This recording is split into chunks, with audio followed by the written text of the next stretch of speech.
저는 내년도에 우리 교회가 막 허그하고 그랬으면 좋겠어요. 막 그냥 끌어안고 좋아하고, 남자는 남자끼리, 여자는 여자끼리. 70 넘으시면은 상관없고, 부부끼리는 할 수 있고. 자, 한번 연습해 보겠습니다. 옆에 계신 분 한번 끌어안겠습니다. 주님의 이름으로 사랑합니다.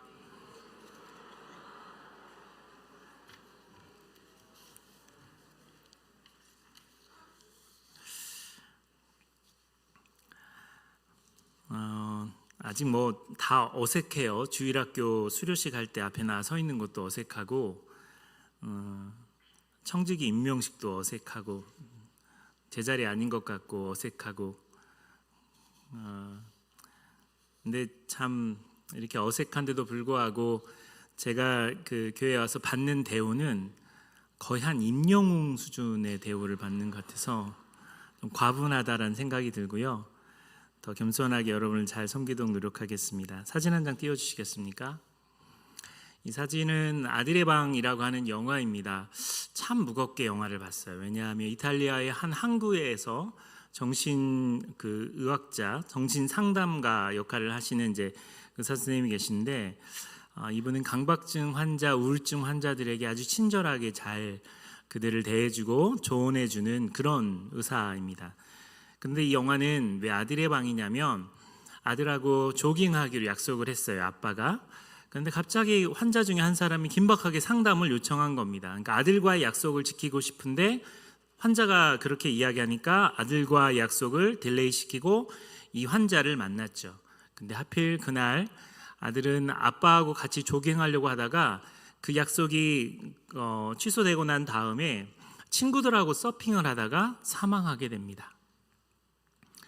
그러면서 그때부터 이 아빠가 아들의 빈 방을 바라보면서 후회하는 그 감정 표현이 이 영화에서 잘 나와요.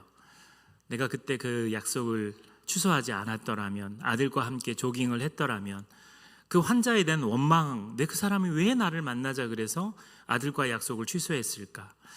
우리의 인생을 돌아보다 보면 시간을 돌리고 싶은 시간들이 있어요. 내가 다시 그 시간으로 돌아간다면 그때 그렇게 하지 않았을 텐데, 내가 그때 다시 그 시간으로 돌아갔다면 좀 더 자주 부모님을 만나 뵀을 텐데, 내가 그때 그렇게 하지 않았다면 지금 이런 결론이 나지 않았을 텐데, 이런 생각을 계속해서 끊임없이 합니다. 그렇다고 시간이 돌려지진 않죠. 예수를 믿는 우리는 우리에게 주어진 하나님의 시간에 최선을 다해야 합니다. 그래서 사랑한다고 말할 수 있을 때 사랑하고, 그리고 우리가 용서를 구할 수 있을 때 용서를 구하는 것이 하나님의 시간을 잘 사용하는 것입니다. 지금 대한민국은 또 다른 충격적인 아픔을 겪고 있어요. 무안 국제공항에서 비행기 사고가 나서 지금 이 시간이죠, 28명이 사망했습니다. 더 사상자가 날 수도 있는데 참 마음이 아파요. 그런 일들이 연말에 일어나서 참 마음이 아프고, 또 가족들은 얼마나 충격적이고 속상할까. 저는 목사님들이 이렇게 주일날 이런 사고가 났을 때 교회 안 나와서 그런다라고 하는 헛소리 안 했으면 좋겠어요. 제발 그런 설교 안 했으면 좋겠어요. 그렇게 말하면 안 돼요. 이 안에 있는 하나님의 뜻이 우리는 알지 못하는데 자꾸 남의 고난을 쉽게 말하는 거 아닙니다. 제가 예전에 부목사로 있을 때 이제 교통사고가 나신 분이 계신데, 이제 그분의 병문안 겸 예배를 이제 긴급하게 갔는데 친한 권사님 한 분이 이제 같이 가셨어요. 정말 뜨악했어요, 뜨악. 왜냐하면 그 권사님 들어가자마자 교통사고 나서 누워 있는 그 다른 권사님에게 너 새벽기도 안 나갔지? 지금 교통사고 나서 아파가지고 지금 이게 지금 통증 가운데 있는데 새벽기도 안 나가니까 하나님이 치셨대요. 우리 교회는 절대 그렇게 하면 안 돼요. 그 사건에는 하나님의 섭리가 있는데, 여러분도 자녀들 양육하고 그럴 때 말 안 들 때 막 차에다가 밀고 그래요? 우리 하나님을 어떤 수준으로 생각하는지를 잘 우리가 아무리 애가 사춘기고 말 안 들고 밉다 그래서 막 15층에서 막 죄송해요. 이게 하나님의 뜻이 있는데 그것을 너무 빨리 해석을 해요. 약간 모슬렘권에 있는 사람들이 갖고 있는 생각과 비슷합니다. 모든 것이 알라의 뜻이에요. 인샬라, 인샬라. 자기가 잘못해놓고도 인샬라, 자기가 나쁜 짓 해놓고도 인샬라. 그런 거 아니에요. 그렇게 생각하시면 안 돼요. 하나님의 뜻이라고 말하는 것 사실 우리는 쉽게 말할 수는 없습니다. 오늘 본문에 보면 에스더 6장 1절에 이렇게 시작합니다. 그날 밤에 왕이 잠이 오지 아니하므로 명령하여 역대 일기를 가져다가 자기 앞에서 읽히더니 라고 되어 있어요. 그날 밤은 어떤 밤인지 모르지만 이 왕에게 잠이 오지 않는 밤입니다. 근심과 염려가 있으면 잠이 오지 않아요. 생각이 많으면 잠이 오지 않아요. 혹시 너무 잠이 오지 않는데 시계의 초침이 이렇게 때리는 소리 들어본 적 있으세요? 평소에는 그런 걸 못 느낍니다. 근데 진짜 근심이 있고 아픈데 잠이 오지 않으니까 시계가 탁 건전지를 빼지 않으면 잠을 못 잘 정도로 되게 온몸이 예민해지니까 수도꼭지에서 떨어지는 물방울 소리도 잠을 못 이루게 할 때가 있어요. 이 왕은 그날 밤 잠이 오지 않았어요. 근데 그것이 하나님의 섭리였습니다. 그리고는 역대 일기를 읽도록 했어요. 그랬더니 거기에 나온 이야기가 자기를 죽이려고 했던 두 명의 내시, 자신의 침실을 지켰던 두 명의 내시가 자기를 암살하려고 했던 사실을 뒤늦게 알게 된 거예요. 왜 걔네들 안 보이던데? 걔네들 안 보인 이유가 지금 이거였어? 근데 거기에 보니까 에스더의 삼촌인 왕비 에스더의 삼촌인 모르드게가 이것을 고발했어요. 그래서 왕이 그걸 알고 이렇게 질문합니다. 그 모르드게에게 상을 줬느냐? 그랬더니 상이 지급되지 않은 거예요. 그래서 왕이 이 모르드게에게 상을 줘야 되겠다라고 생각을 하던 그때 4절 말씀에 왕이 이르되 누가 뜰에 있느냐? 걔 누가 있느냐? 여봐라 이렇게 이야기를 했겠죠. 그때 마침이란 단어가 등장합니다. 하만이란 사람이 등장해요. 하만이 누구냐면 모르드게를 죽이려고 하는 사람이에요. 하만이 누구냐면 히브리인들을 죽이려고 하는 사람, 유대인을 죽이려고 하는 사람이에요. 근데 하만이 왜 지금 마침 여기에 있냐면 왕에게 모르드게라는 나쁜 놈이 있는데 이 놈은 교수형을 시켜야 됩니다. 그것을 통보하려고 딱 왔는데 왕이 질문합니다. 그 질문이 이제 본문에는 없어요. 제가 읽어드릴게요. 내가 존귀하게 여기는 사람이 있는데 그 사람에게 어떻게 해주면 좋겠느냐? 이 질문을 왕이 던져요. 여러분 성경에 보면 10가지 재앙이 치는데도 불구하고 바로가 그 하나님의 백성을 보내지 않아요. 근데 성경에 뭐라고 나오냐면 하나님이 그의 마음을 강팍하게 했다라고 나옵니다.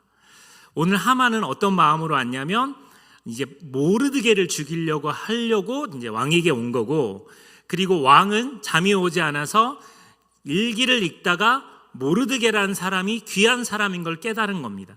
그런데 하만은 교만하기 시작합니다. 저도 저희 어머니가 맨날 그래요. 저는 다 좋은데 이야기하지 말아야지. 다 좋은데 교만하지만 않으면 넌 정말 하나님이 크게 쓸 거라고. 전 교만할 게 너무 많아요. 보셨죠 여러분? 지난주에 와이프도 너무 예뻐요. 장난 아니에요. 근데 그 와이프가 제가 꼬신 게 아니에요 여러분. 이건 나중에 한 1년 뒤에나 말씀드릴게요. 제 주변에 제가 가만히 봐도 저는 정말 가진 게 많아요. 그리고 주신 은사도 많고 진짜 하나님께 받은 사랑이 많아서 조금만 자만하면 교만할 수 있는 상황 속에 들어갈 수 있는, 그래서 그 교만을 주의해야 된다는 생각을 되게 어렸을 때부터 많이 가졌어요. 근데 하나님께서 저의 교만을 어떻게 다스렸냐면 15년 동안 전라북도 익산이라고 하는 곳에서 목회하게 계셨어요. 물론 지방에서 목회하시는 분이 다 그렇다는 건 아닌데 여러분 딱 봐도 저는 서울에서 목회하게 생겼잖아요. 아니면 좀 미국, 뭐 캐나다 이런 데서 그렇게 생겼죠. 그래도 많이 좋아졌어요. 여러분 초반보다는 정말 많이 좋아졌어요. 반응이 너무 좋아졌어요. 너무 감사해요. 근데 아직도 성령 충만하지 못한 분들이 계세요. 이 하만이라는 사람이 교만함이 아주 극도로 달아서 왕이 내가 존귀하게 여기는 사람이 있는데 그 사람 뭐 해주면 좋을까 했는데 하만이 자기라고 착각했어요. 근데 7절부터 11절에 나와 있는 이 말씀을 히브리어로 보면 대충 내용이 이렇게 된 겁니다. 내가 그 사람을 어떻게 하면 상을 주면 좋지? 라고 이야기하는데 갑자기 하만이 왕님, 존귀하게, 나온 참, 아이고, 뭐 저 같은 사람에게, 뭐 이렇게 행설수설해요. 근데 왕은 쟤 뭐라는 거야? 그러면서 물어봐요. 그랬더니 자기라고 생각하고 그 사람은 이렇게 해주시면 좋습니다. 당신이 입으시는 옷을 그에게 입히고 당신이 쓰시는 왕관을 그의 머리에 씌우고 당신이 타는 그 말에 태워서 지금 자기한테 그렇게 해달라는 얘기죠. 그리고 한 사람을 앞세워서 왕이 존귀하게 여기는 사람이 여기 있습니다 라고 말하라고 그렇게 왕에게 청원합니다. 그러니까 왕이 모르드게에게 그렇게 하라 그렇게 이야기해요. 그리고 네가 그 말 앞에서 그렇게 말하라 라고 이야기합니다. 이게 얼마나 웃기는 장면이냐면 지금 모르드게를 교수형 시켜달라고 지금 말하려고 왔잖아요. 근데 하나님께서는 마침 왕이 불면증에 그 일기를 읽게 하고 모르드게에게 상 주려고 하는 마음을 품었는데 마침 하만이 와가지고 모르드게 이야기를 꺼내기도 전에 자기에게 상 주는 줄 착각하게 만들고 그 상 주는 사람이 이렇게 됐으면 좋겠다고 이야기하는 거예요. 저는 이 본문의 말씀을 보면서 시편 23편이 떠올랐어요. 원수의 목전에서 내 잔이 넘치나이다. 여러분 이런 축복이 우리 안에 있기를 소망합니다. 이게 사람이 교만해져서 상석에 앉으려고 하면 하나님께서 예수님이 말씀하신 말이죠. 그렇게 하지 마. 네가 상석에 앉았다가 갑자기 더 높은 사람이 오면 그 자리에서 내려와야 된다는 거예요. 제가 이제 노예 목사님들하고 같이 이제 식사를 하는데 룸 안에 계신 이제 목사님들이 제가 이제 딱 걸어오니까 한 분이 저를 보고 어이구 노 목사님 오시네 그랬어요. 그랬더니 방 안에 계신 모든 분들이 다 자리에서 일어나셨어요. 그래서 제가 이제 딱 들어갔죠. 그 노 목사님, 그러니까 어른 목사님 오시네 이 뜻으로 이해했는데 제가 들어가니까 목사님들이 막 기분 나빠하시면서 에이씨 노지훈이네 하고 자리에 앉으셨어요. 근데 이제 뭐 어쩌겠어요. 제가 이름이 노씨인데, 그러니까 항상 자기 자리를 높게 여기면 안 되고요. 겸손하게 낮아지게 하는 게 되게 중요합니다. 하나님이 우리를 그렇게 인도하세요. 하나님의 뜻이 어딘지 잘 몰라요. 그런데도 하나님이 우리를 사용하십니다. 제가 두 번째 설교 때 저 청빙 안 받는다고 이야기를 했잖아요. 정말 생각이 없었어요. 정말 생각이 없었는데 그 두 번째 설교와 세 번째 설교 사이에 하나님께서 저를 완전히 바꾸는 사건이 있었습니다. 그 사건은 이런 거예요. 제 주변에서 저를 청빙하기를 원하는 사람들이 꽤 많았고 저희 움직이는 교회 스태프들도 목사님 청빙 가시면 안 돼요 라고 권할 정도로 저한테 이야기했어요. 저의 마음속에는 청빙이란 단어가 없었어요. 그리고 진짜 청빙이 제안이 많이 들어왔어요. 근데 제 청빙 안 간다고 이야기를 했어요. 오늘의 교회 그 하용조 목사님 교회 시스템을 만들었던 목사님이 계신데 그 목사님이 저한테 담임 목사 자리를 내놓고 자기는 선교사로 간다고 이야기를 했어요. 그 교회도 상당히 큰 교회였습니다. 지금 잘난 척하는 거예요, 여러분. 근데도 제가 그 교회를 안 간다고 거절을 했어요. 그러니까 청빙은 저한테 상관없는 이야기처럼 보였어요. 그리고 제가 움직이는 교회라는 이름을 내걸고 새로운 교회 운동을 할 때 수없이 많은 사람들은 제가 하는 운동에 박수를 쳐주고 훌륭하다고 이야기를 했어요. 제가 SNS, 페이스북이나 인스타를 하는데 지금 제가 이 교회에 온 것을 안 올렸어요. 저 올리면 욕먹을 것 같아요. 무슨 욕을 먹냐면 저 목사님도 똑같네. 아유 저 목사님도 똑같네. 결국은 자기 안위를 위해서 큰 교회로 들어가네 라고 이야기를 할 것 같은 혼자만의 착각으로 안 올려요. 근데 무슨 일이 생겼냐면 두 번째 설교를 했죠. 그리고 난 다음에 제가 어떤 단체에 가서 기도 인도를 해달라고, 저가 어디 가서 기도 인도할 짬밥은 아니에요 여러분. 설교를 하면 했지 기도 인도를 하진 않아요. 그게 중하다는 얘기가 아니고 제 마음속에 있던 교만인 거죠. 근데 30분 기도 인도, 제가 그러니까 설교는 안 하더라도 30분 정도 기도 인도하는 사람이에요 제가. 그래서 제 마음속에 허락을 했어요. 첫 번째는 거절했다고 허락을 했어요. 그리고 둘째 날 제가 이제 기도 인도하던 당일날, 첫째 날은 그냥 참여를 했고, 그분들이 이제 호텔에서 주무시고 난 다음에 저를 조식에 초대했어요. 조식에 갔는데 그날 제가 기분이 엄청 나쁜 일들을 그 조식 자리에서 경험하게 돼요. 여러분, 제가 성격이 좋게 생겼잖아요. 웬만하면 화 안 내고 성격이 이렇게 좋아요. 웬만하면 두루두루 적이 없어요. 근데 그날 어떤 일이 있었냐면 30분 기도 인도를 제가 진행하니까 한 6분짜리 영상을 보기로 했어요. 그래서 그 영상 하는데 갑자기 그분들이 노 목사님은 한 방을 노린다고, 기도 인도하면서 이렇게 한 방을 노려서 막 그 설교자보다 더 이렇게 영광을 받으려고 한다는 그런 뉘앙스로 저한테 이야기를 한 거예요. 별로 친하지 않은 분인데 무례했죠. 그리고 또 하나는 하면 안 되는데, 노 목사님 말 잘하니까 그냥 말로 해. 말 잘하는 사람한테 말 잘한다고 말하면 그게 별로 칭찬처럼 안 들려요. 영상 쓰지 말고 노 목사님 말 잘하니까 그냥 말로 해. 제가 왜 기분이 나빴냐면, 기도 순서를 맡겼으면, 그리고 뭐 설교를 맡겼으면 그 사람에게 주시는 성령님의 인도하심이 있어요. 그러면 그걸 그냥 그대로 맡겨주면 되는 거거든요. 그런데 그렇게 하지 않고 말 잘하니까 그렇게 하라는 둥 제가 설명을 했어요. 그 영상을 왜 써야 되는지. 그걸 사그리 다 무시하고 그냥 진짜 너무 편하게 이야기를 하는데 좀 불쾌했어요. 그런데다가 원래 30분 하기로 했는데 그 설교자가 원래 좀 길게 설교할지도 모르니까, 지금 끝난 게 아니에요. 길게 설교할지도 모르니까 노 목사님 그냥 10분만 해요. 이렇게 착한 제가. 그리고 저는 사역을 하면서 원칙이 있는데, 설교를 부탁받으면 거절하지 않습니다. 찬양을 인도를 부탁하면 거절하지 않아요. 그게 제 마음속에 기본적인 원칙이에요. 오죽하면 신병으로 군대를 갔을 때 아직 일주일이 되지 않았어요. 일주일이 뭐예요? 3일도 안 지났어요. 그래서 눈동자 하나 흐트리지 않고 각 잡고 앉아가지고 이렇게 긴장하고 있어야 되는데, 교회를 갔는데 그 군종병이 제가 신학생이란 이유로 기타를 주면서 찬양 인도를 부탁한 거예요. 지금 거기가 GOP 라인에서 우리 중대 고참들만 앉아 있는데, 각 잡고 앉아 있고 한번 웃으면 안 되는 제가 기타 들쳐매고, 이것도 사명이라고 생각해서 막 신나게 기타 치면서, 자, 우리 해 뜨는 데부터 찬양하시지 말입니다. 그리고 막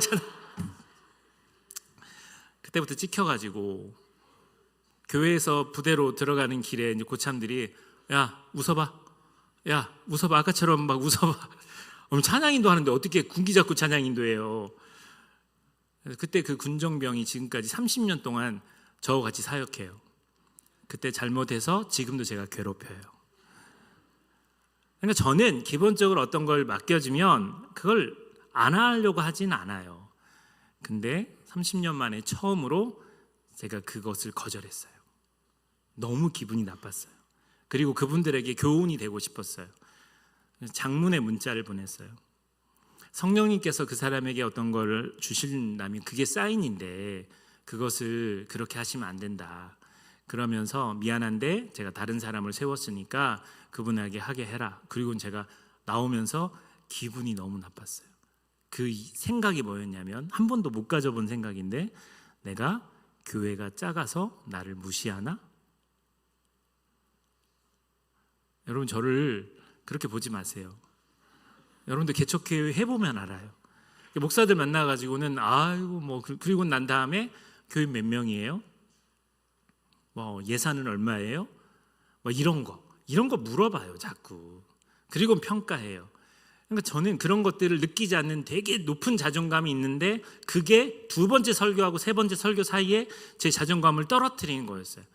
그리고는 셋째 날 그 집회에 어떤 목사님이 설교를 하시는데, 설교가 하나도 안 들어왔는데 그분이 하신 말씀 중에 한 멘트가 강하게 저한테 들어왔어요. 뭐라고 이야기했냐면, 여러분 혹시 여러분의 마음에 기분을 나쁘게 하는 어떤 말을 하는 사람이 있다면 그걸 기본적으로 기분 나쁘다고 하지 마시고, 그 사람을 통해서 여러분에게 주는 메시지가 있으니 그것을 다시 한번 생각해 보세요.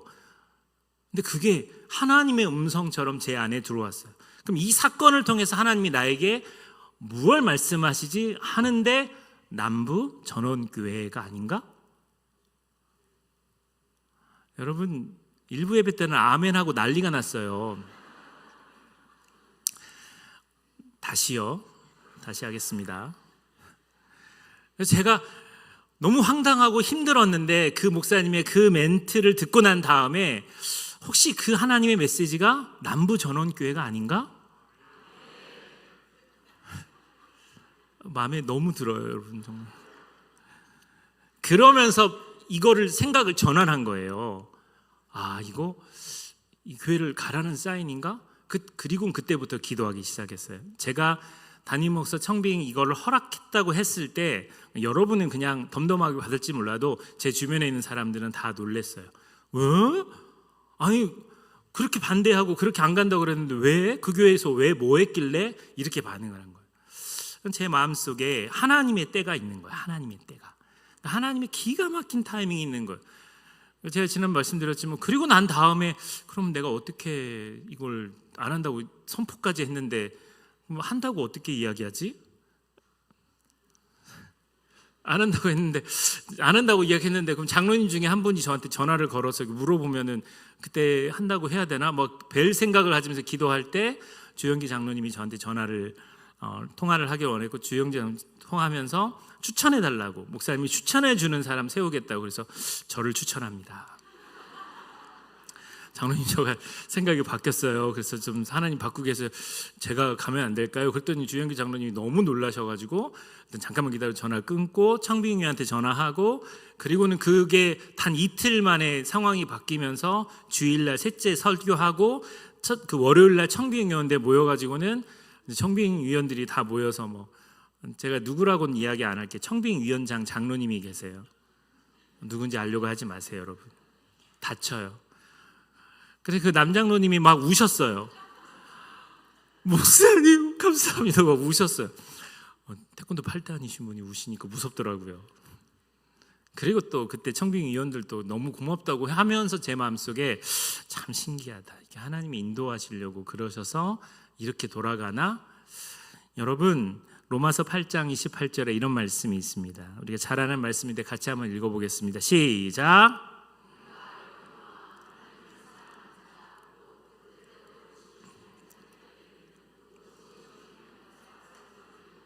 아멘.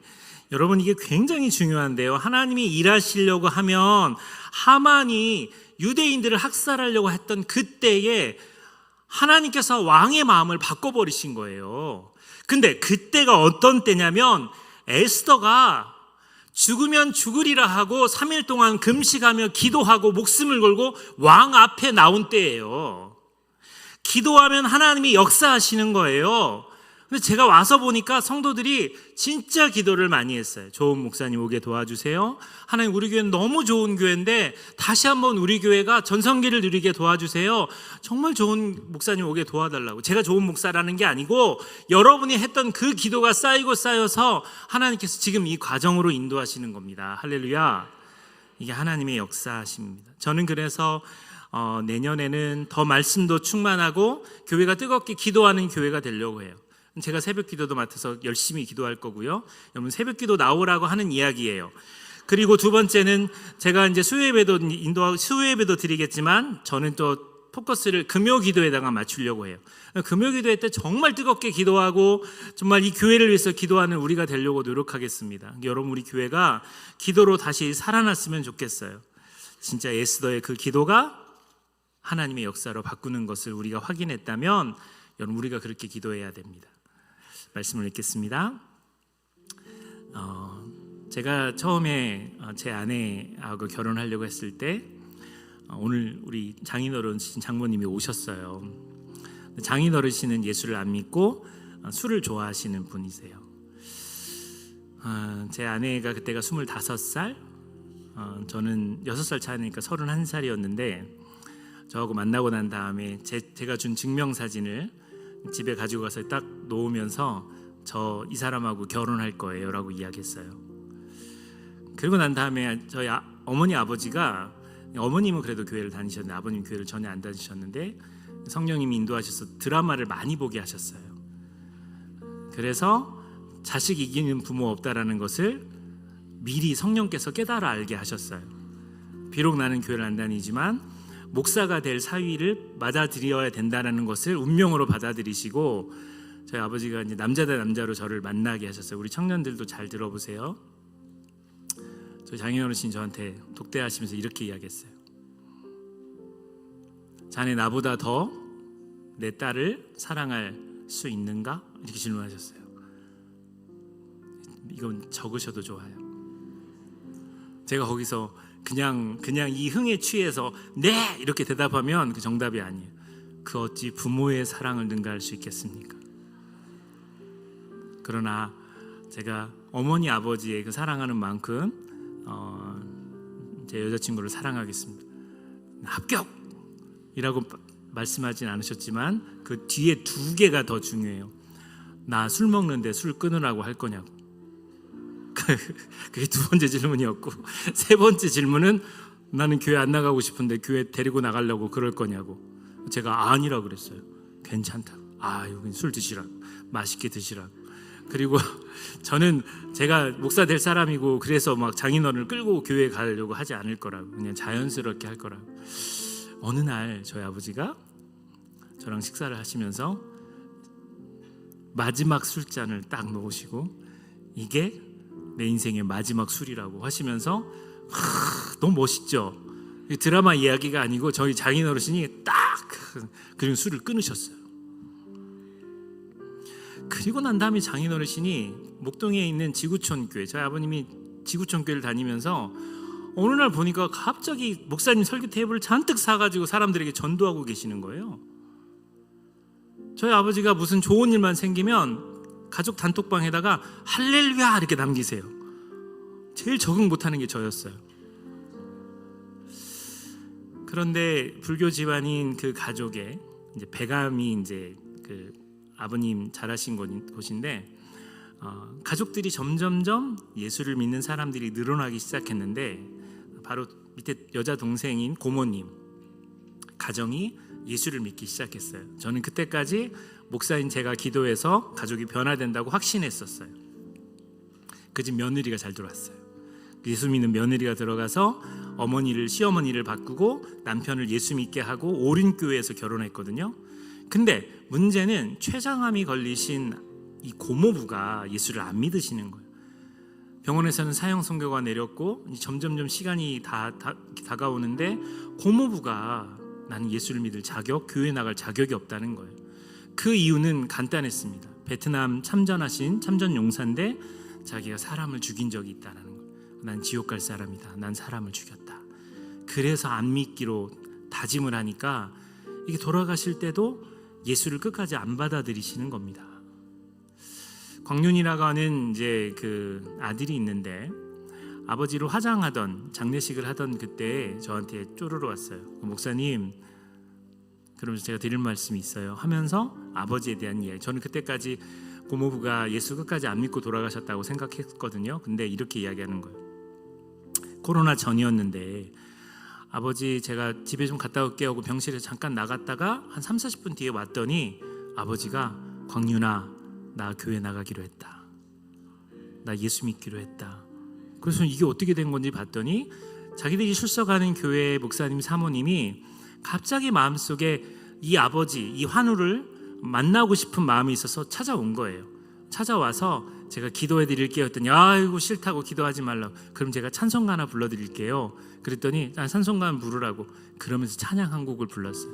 내 영혼이 은총 입어 중한제진 벗고 보니 슬픔 많은 이 세상 날로 그 찬양을 불렀는데 갑자기 고모부가 그게 찬송가요. 그게 찬송가요. 그러면서 자기 이야기를 하더라는 거예요. 베트남 참전했을 때 자기가 가장 친한 동료가 있었는데 총에 맞았어요. 피를 계속 흘리고 있는데 의무병을 아무리 불러도 오지 못하는 상황에 우린 여기서 죽겠구나 했을 때 그 친구가 죽어가면서 불렀던 찬송이 내 영혼이 은총 입어였어요. 그런데 너무 얼굴이 빛처럼 빛나면서 죽어가는 사람이 찬양을 부르면서 그렇게 생명이 끊어지는데 교회를 한 번도 안 나갔으니 그게 찬송가인지 가요인지 가곡인지를 모르니까 그냥 멍하니 보고 있으면 안타까워 있었던 거예요. 근데 그것이 자기가 돌아가시기 전 일주일 전에 낯선 사모님을 통해서 부르는 그 노래가 20살 때 들었던 그 친구의 노래와 일치한 거예요. 하나님은 하나님의 때에 당신의 백성들이 하는 그 기도를 반드시 들어주십니다. 기도 포기하면 안 돼요.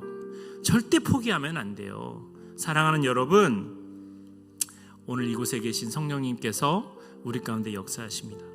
그리고 우리로 하여금 기도하기를 원하고 교회를 사랑하기를 원하고 우리가 기도를 포기하지 않기를 원하시는 거예요. 에스더의 기도가 유대인들을 살렸던 것처럼, 민족을 살렸던 것처럼 우리들도 그랬으면 좋겠습니다. 우리 같이 찬양하도록 하겠습니다.